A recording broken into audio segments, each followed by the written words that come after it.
이용주 의원입니다. 예, 장관 후보자께 먼저 이 자리에서 질문을 드리고 받을 수 있게 된 데 대해서 축하를 드립니다. 예, 후보자라고 부르겠습니다. 후보자가 법무부 장관이 된다면 가장 먼저 해야 될 걸로 검찰 개혁을 언급을 하셨습니다. 그 중에 가장 주대한 화두 중에 하나가 법무부의 탈검찰화를 말씀하셨습니다. 법무부의 탈검찰화를 하기 위해서는 저는 그렇다고 봅니다.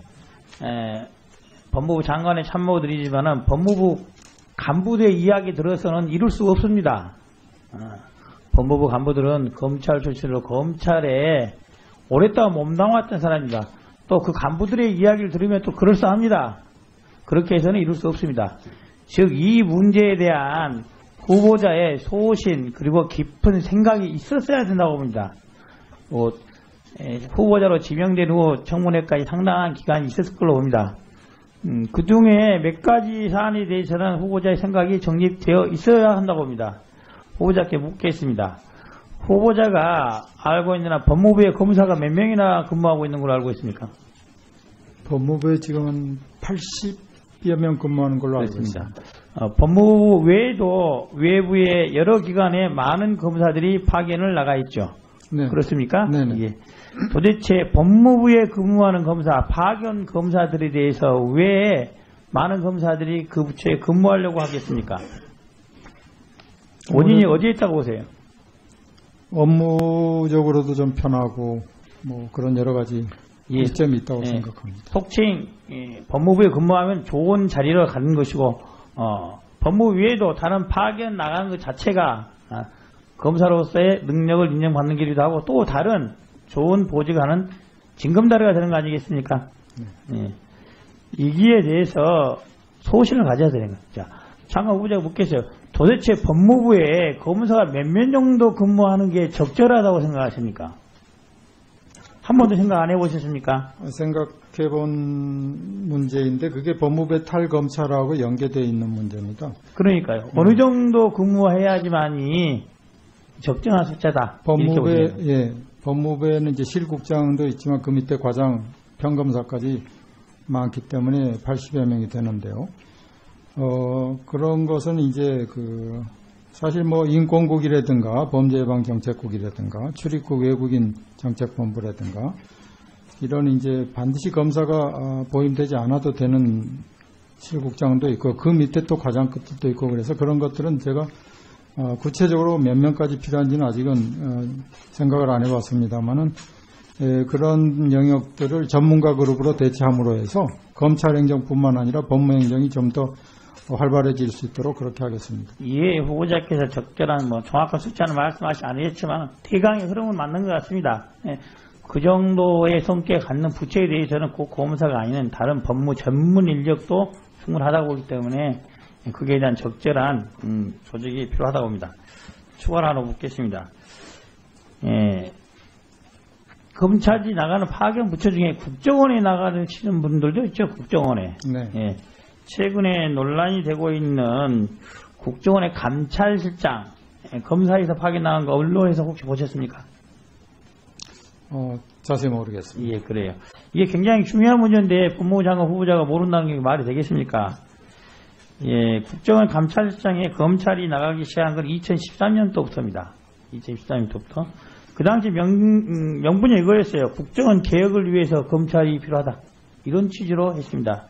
하지만 2014년 이후에 지금까지 국정원이 개혁되었다 아무도 보지 않습니다.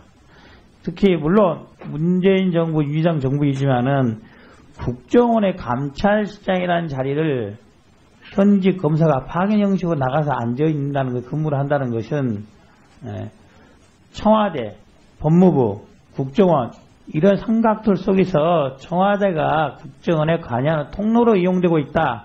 그런 우월해가 있다는 것을 현재도 불식시키지 못하고 있는 것입니다. 그래서 본 의원이 생각하기로는 그 부분에 대해서 충분히 검토를 해봐야 된다. 특히 이번에 국정원의 적폐청산 TF를 구성한 것은 알고 계시죠? 네. 예. 그 TF가 결국 감찰실장 밑에 있는 겁니다. 특히 현재 나가 있는 감찰실장은 검사이기도 하고요. 이전에 참여정부의 청와대에서 근무한 전력들이 있는 것입니다. 그렇기 때문에 그 부분을 많은 사람들이 우려를 하고 있는 것입니다.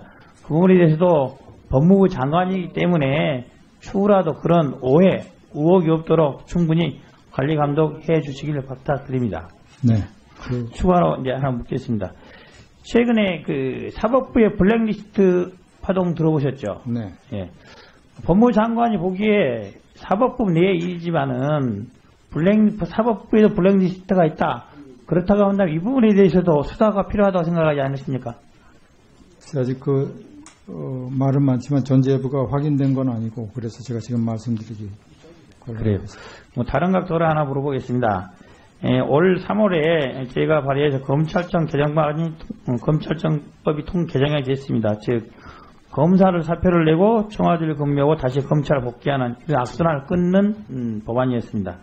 즉 물론 검사들이 능력이 있으니까 청와대 근무할 수 있습니다. 하지만은 그럴 때 얻는 이득보다 많은 오해, 우려가 있기 때문에 새로운 그걸 금지하는 법안들이 나온 거 아니겠습니까?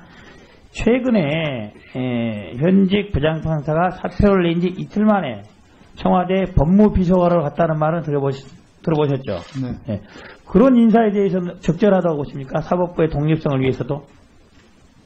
그건 이제 대통령 인사권에 속하는 사항이라서 제가 지금 말씀드릴 거예요. 물론 대통령 인사권에 속한 사항이지만은 법무부 장관을 모른지 국무위원으로서 이러한 것이 적절한지에 대해서 대통령에게 조언하고 하는 참모가 돼야 되는 거 아니겠습니까? 그 적절성에 대해서조차도 말씀 안 하신다는 것은 장관이 어떻게 국무위원을 수행하겠습니까? 특히 이 부분에 대해서는 현직 법관이 청와대에 근무하는 것으로 인해서 여러 가지 오해가 있어서 최근에는 현직 법관 청와대 파견 금지에 관한 개정안이 나와 있습니다. 한번 잘 참고하셔서 국무부 장관이 계신다면은 청와대에 관련 우려를 반드시 전달해 주시기 바랍니다. 네, 잘 알겠습니다. 예, 법무부에 지금은 80여 명 근무하는 걸로 알고 있습니다. 법무부 외에도 외부의 여러 기관에 많은 검사들이 파견을 나가 있죠. 네. 그렇습니까? 네네. 예. 도대체 법무부에 근무하는 검사, 파견 검사들에 대해서 왜 많은 검사들이 그 부처에 근무하려고 하겠습니까? 원인이 어디에 있다고 보세요? 업무적으로도 좀 편하고 뭐 그런 여러 가지 이점이 있다고 생각합니다. 속칭 법무부에 근무하면 좋은 자리로 가는 것이고 법무부 외에도 다른 파견 나가는 것 자체가 검사로서의 능력을 인정받는 길이기도 하고 또 다른 좋은 보직하는 징검다리가 되는 거 아니겠습니까? 네. 이기에 대해서 소신을 가져야 되는 거죠. 자, 장관 후보자가 묻겠어요. 도대체 법무부에 검사가 몇 명 정도 근무하는 게 적절하다고 생각하십니까? 한 번도 생각 안 해보셨습니까? 생각해 본 문제인데 그게 법무부의 탈검찰하고 연계되어 있는 문제입니다. 그러니까요. 어느 정도 근무해야지만이 적정한 숫자다. 법무부에는 이제 실국장도 있지만 참여정부의 청와대도 근무한 전력들이 있는 것입니다. 그렇기 때문에 그 부분을 많은 사람들이 우려를 하고 있는 것입니다. 그 부분에 대해서도 법무부 장관이기 때문에 추후라도 그런 오해, 의혹이 없도록 충분히 관리 감독해 주시기를 부탁드립니다. 네. 추가로 이제 하나 묻겠습니다. 최근에 그 사법부의 블랙리스트 파동 들어보셨죠? 네. 예. 법무부 장관이 보기에 사법부 내 일이지만은 사법부에도 블랙리스트가 있다. 그렇다고 한다면 이 부분에 대해서도 수사가 필요하다고 생각하지 않으십니까? 아직 말은 많지만 전제 여부가 확인된 건 아니고 그래서 제가 지금 말씀드리기 그래요. 뭐 다른 각도로 하나 물어보겠습니다. 올 3월에 제가 발의해서 검찰청 개정안이 검찰청법이 개정이 됐습니다. 즉 검사를 사표를 내고 청와대를 근무하고 다시 검찰 복귀하는 그 악순환을 끊는 법안이었습니다. 즉 물론 검사들이 능력이 있으니까 청와대 근무할 수 있습니다. 하지만은 그럴 때 얻는 이득보다 많은 오해, 우려가 있기 때문에 새로운 그걸 금지하는 법안들이 나온 거 아니겠습니까? 최근에 이용주 의원입니다. 예, 장관 후보자께 먼저 이 자리에서 질문을 드리고 받을 수 있게 된 데 대해서 축하를 드립니다. 예, 후보자라고 부르겠습니다. 후보자가 법무부 장관이 된다면 가장 먼저 해야 될 걸로 검찰 개혁을 언급을 하셨습니다. 그 중에 가장 주대한 하도 중에 하나가 법무부의 탈검찰화를 말씀하셨습니다. 법무부의 탈검찰화를 하기 위해서는 저는 그렇다고 봅니다. 법무부 장관의 참모 드리지만은 법무부 간부들의 이야기 들어서는 이룰 수가 없습니다. 법무부 간부들은 검찰 출신으로 검찰에 오랫동안 몸담았던 사람입니다. 또 그 간부들의 이야기를 들으면 또 그럴싸합니다. 그렇게 해서는 이룰 수 없습니다. 즉 이 문제에 대한 후보자의 소신 그리고 깊은 생각이 있었어야 된다고 봅니다. 후보자로 지명된 후 청문회까지 상당한 기간이 있었을 걸로 봅니다. 그 중에 몇 가지 사안에 대해서는 후보자의 생각이 정립되어 있어야 한다고 봅니다. 후보자께 묻겠습니다. 후보자가 알고 있는 한 법무부에 검사가 몇 명이나 근무하고 있는 걸로 알고 있습니까? 밑에 과장, 평검사까지 많기 때문에 80여 명이 되는데요. 그런 것은 이제 사실 뭐 인권국이라든가 범죄예방정책국이라든가 출입국 외국인 정책본부라든가 이런 이제 반드시 검사가 보임되지 않아도 되는 실국장도 있고 그 밑에 또 과장급들도 있고 그래서 그런 것들은 제가 구체적으로 몇 명까지 필요한지는 아직은 생각을 안 해봤습니다만은 그런 영역들을 전문가 그룹으로 대체함으로 해서 검찰행정뿐만 아니라 법무행정이 좀 더 활발해질 수 있도록 그렇게 하겠습니다. 예, 후보자께서 적절한 정확한 숫자는 말씀하시지 않으셨지만 대강의 흐름은 맞는 것 같습니다. 그 정도의 성격을 갖는 부처에 대해서는 꼭 검사가 아닌 다른 법무 전문 인력도 충분하다고 보기 때문에 그에 대한 적절한 조직이 필요하다고 봅니다. 추가로 하나 묻겠습니다. 검찰이 나가는 파견 부처 중에 국정원에 나가는 분들도 있죠. 국정원에. 네.